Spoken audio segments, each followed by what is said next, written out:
भारत पाकिस्तान युद्ध कुछ भी हो सकता था और भारत परमाणु अप्रसार संधि पर विचार विमर्श कर रहा था।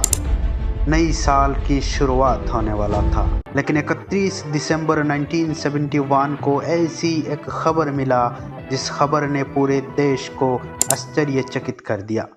कोई विश्वास ही नहीं कर पा रहा था उस खबर को। खबर यही था कि भारतीय स्पेस प्रोग्राम की जनक डॉक्टर विक्रम साराभाई की मृत्यु हो गई।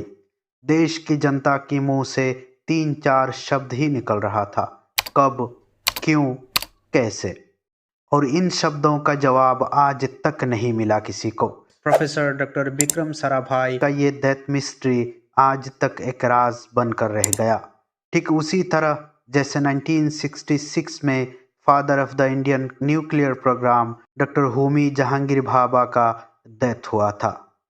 होमी जहांगीर भाभा का मृत्यु भी आज तक एक मिस्ट्री बनकर रह गया। 30 दिसंबर 1971 को father of Indian space programmes professor doctor Vikram Sarabhai Kovalam के एक रिजॉर्ट में मृत पाए गए। जिस दिन उनका मौत हुई उसके पिछले शाम उनमें बीमारी का कोई लक्षण नहीं दिखा था, बल्कि वो वैज्ञानिकों से मिलते रहे हैं और विचार विमर्श करते रहे हैं, और अगले सुबह उनका मृत शरीर मिला। एक रोज पहले एक सामान्य जीवन शैली में जी रहे प्रोफेसर डॉक्टर साराभाई का यूं चला जाना सारे देश को समझ में नहीं आया।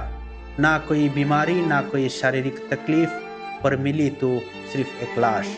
कोई नहीं जान सका कि डॉक्टर साराभाई की जान गई तो गई कैसे।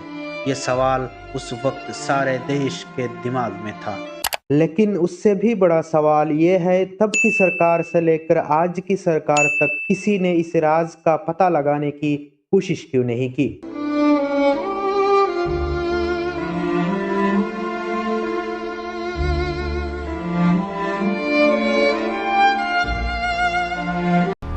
अहमदाबाद के एक जैन परिवार में जन्मे डॉक्टर विक्रम साराभाई को इंडियन स्पेस प्रोग्राम का जनक कहा जाता था। Dr. Sarabhai started a project that would help build India's first artificial satellite Aryabhatta orbiting the Earth in July 1967.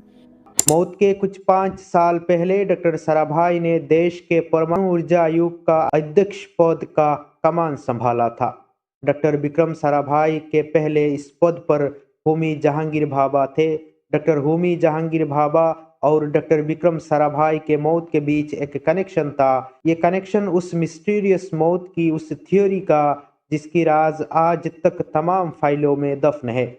पूर्व अंतरिक्ष वैज्ञानिक की नाम्बी नारायण की माने तो साराभाई एक इंटरनेशनल कॉन्स्पिरेसी का शिकार हुए। साइंटिस्ट नाम्बी नारायण ने 2017 में एक किताब लिखे। इस किताब के आने के बाद विक्रम साराभाई के मौत के रहस्य पर फिर से चर्चा शुरू हुए। उस किताब में विक्रम साराभाई का मौत के ऊपर पूरा एक चैप्टर था। नाम्बी नारायण ने लिखा, उनकी मौत से कई सवाल उठे। अगर उनकी मौत साजिश थी तो पूरी संभावना है कि इसके पीछे अंतर्राष्ट्रीय शक्तियों का हाथ था, और ना उनके जैसे वैज्ञानिक का मौत ऐसे कैसे हो सकता है। नाम्बी नारायण ने आगे लिखा, विक्रम साराभाई अपने सेहत का बहुत ध्यान रखते थे। एक आदमी जिसने जिंदगी में सिगरेट को छुआ तक नहीं, फिर उसकी ऐसी मौत कैसे हो सकता है। ये जानते हुए कि ये मृत शरीर एक महान वैज्ञानिक का है, उनके अंतिम संस्कार ऑटोप्सी के बिना क्यों कराया गया। नाम्बी नारायण ने विक्रम साराभाई के मौत को होमी जहांगीर भाभा का मौत के मामले से जोड़ के देखने के लिए कहा। होमी जहांगीर भाभा की मौत भी कुछ इस तरह ही हुई थी। तमाम थ्योरीज में ये दावा किया जा रहा है कि होमी जहांगीर भाभा के मौत के पीछे CIA का हाथ था, लेकिन ये राज होमी भाभा, लाल बहादुर शास्त्री और प्रोफेसर विक्रम साराभाई के मौत के मामले के साथ कहाँ दफन हो गया, आज तक देश को इस सवाल का जवाब नहीं मिला। It is not accidental that on the soil of India, the great space powers, the United States, the USSR and France, are collaborating with us at the equatorial range near Tumba. Vikram for that.